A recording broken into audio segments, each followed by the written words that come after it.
প্রিয় সপ্তম শ্রেণীর শিক্ষার্থীরা, শুভেচ্ছা নিও। আজকে আমি তোমাদের এনসিটিভি কর্তৃক প্রণীত বিজ্ঞান বিষয়ের বার্ষিক পরীক্ষার নমুনা প্রশ্ন নিয়ে আলোচনা করব। প্রথমে তোমাদের বলবো, যারা আমার চ্যানেলটি সাবস্ক্রাইব করো নাই তারা আমার চ্যানেলটি সাবস্ক্রাইব করবে এবং আমার সাথে থাকবে। তাহলে চলো আমরা ক্লাস শুরু করি।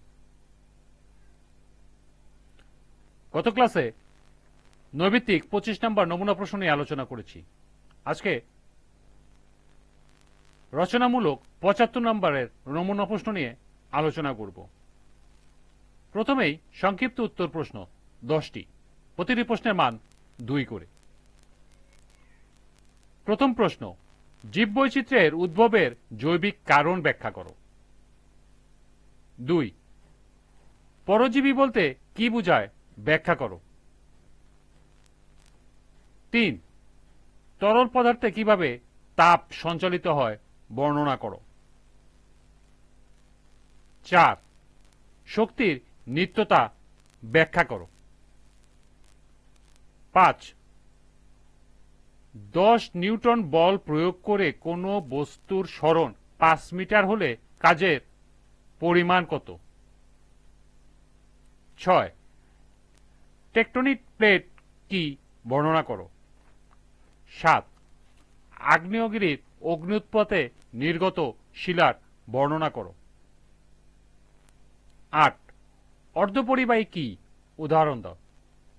9, কোষঝিল্লি কি এর একটি কাজ উল্লেখ করো। এবং 10, প্রতীক ও সংকেতের মধ্যে দুটি পার্থক্য লিখো। এরপর রচনামূলক প্রশ্ন প্রেক্ষাপটবিহীন যে কোনো 3টি প্রশ্নের উত্তর দাও। 5টি প্রশ্ন থাকবে, প্রতিটি প্রশ্নের মান 5। প্রথম প্রশ্ন, জীবদেহে অস্বাভাবিক কোষ বিভাজনের পরিণতি ব্যাখ্যা করো। 2, শিলা ও খনিজের মধ্যে দুটি পার্থক্য লিখো। শিলা গঠনে শক্তির ভূমিকা ব্যাখ্যা করো। 3, চিত্রে দেখানো 3টি শক্তির পারস্পরিক রূপান্তর ব্যাখ্যা করো। বিদ্যুৎ শক্তি, যান্ত্রিক শক্তি, তাপ শক্তি। 4, মৌলিক পদার্থের ক্ষুদ্রতম কণা পরমাণু কিন্তু যৌগিক পদার্থের ক্ষুদ্রতম কণা অণু উদাহরণসহ ব্যাখ্যা করো। এবং 5, চিত্রসহ পৃথিবীর আভ্যন্তরীণ গঠনের বর্ণনা দাও। এরপর রচনামূলক প্রশ্ন ও প্রেক্ষাপট নির্ভর যে কোনো 5টি প্রশ্নের উত্তর দাও। এখানে 7টি প্রশ্ন থাকবে, 5টি প্রশ্ন উত্তর দিতে হবে, প্রতি প্রশ্নের মান 8। প্রথম প্রশ্ন, নিচে দুটি জীবের ছবি দেওয়া হলো, জীব 1, জীব 2। প্রথম প্রশ্ন, উপরের জীব দুটির মধ্যে 4টি সাদৃশ্য লিখো, অর্থাৎ মিল লিখতে হবে।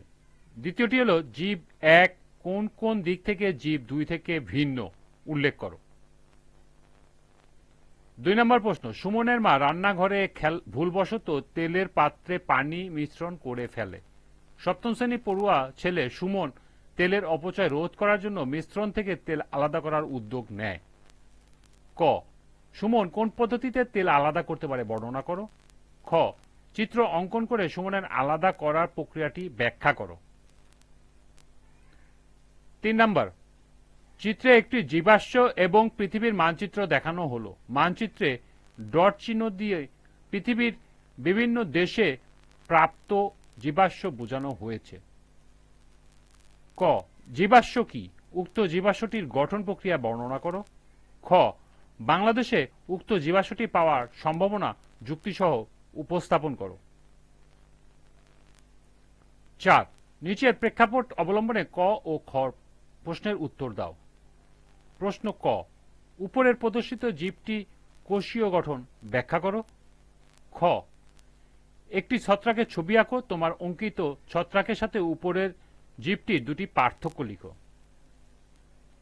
5, নিচে একটি উদ্ভিদের কোষের কিছু অংশ দেখানো হলো। ক, চিত্রে পি আর এস চিহ্নিত অংশগুলোর নাম কি। খ, চিত্রে কিউ চিহ্নিত অংশটি জীবের জন্য অতীব গুরুত্বপূর্ণ কেন বিশ্লেষণ করো।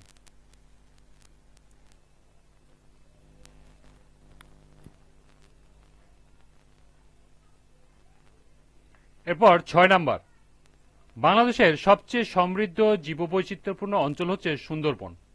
এখানে হরেক রকমের উদ্ভিদ ও প্রাণীর বসবাস। নানা কারণে এই বনাঞ্চলে অনেক জীব ইতিমধ্যে বিলুপ্ত হয়ে গেছে।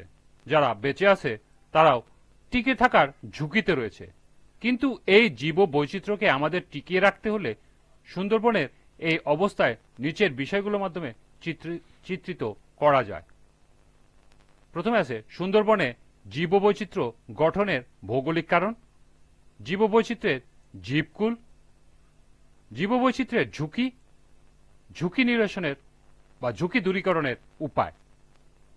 উপরে উল্লেখিত 4টি বিষয়ের উপর ভিত্তি করে সুন্দরবনের উপর একটি প্রতিবেদন রচনা করো। 7, এক কৃষক জমিতে কাজ শেষ করে বাড়ি ফিরছিল। এমন সময় একটি কুকুর পিছন থেকে এসে তার পায়ে কামড় দিয়ে চলে গেল। কৃষক বাড়ি এসে ডাক্তারের কাছে না গিয়ে কবিরাজের চিকিৎসা নিল। কয়েক মাস পর তার খিঁচুনি শুরু হলো, পানির পিপাসা হলো, কিন্তু পানি পান করতে পারল না। পানির প্রতি ভীষণ প্রীতি জন্মিল। ক, কৃষকের কি রোগ হলো, এ রোগের কারণ ব্যাখ্যা করো। খ, কৃষক কবিরাজি চিকিৎসা করায় কি ভুল করলো বিশ্লেষণ করো। এ ছিল রচনামূলক নমুনা প্রশ্ন। আজকের ক্লাসটি এ পর্যন্তই। সবাইকে আবারও বলছি, যারা আমার চ্যানেলটি সাবস্ক্রাইব করো না তারা আমার চ্যানেলটি সাবস্ক্রাইব করবে এবং আমার সাথে থাকবে। সবাইকে আবারও শুভেচ্ছা জানিয়ে আজকের মতো আমি এখানেই বিদায় নিচ্ছি। আল্লাহ হাফেজ।